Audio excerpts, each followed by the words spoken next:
guys, it's me with my 400th cringy tutorial. We're going to be showing you how to draw a face like a professional. So now, step 1, draw 2 semicircles, in the middle a semi-oval.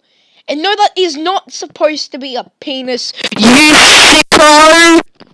Now round it off by drawing a circle around your nose and eyes. Next, round off the eyes with another semicircle around them and some eyeballs. Now, you're almost done, but you're gonna need a mouth. Now let's draw some hair. Stuff that up. Just give me a second. There we go. Okay, now here are some other successful faces.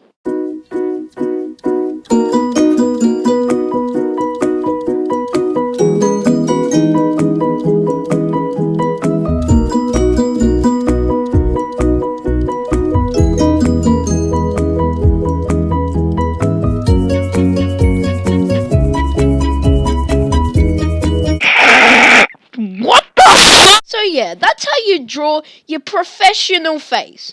If you did enjoy, make sure you leave a big thumbs up and sub for more expert tutorials. Okay, even though I've already given you guys like 1,000, this is how to scribble on your page.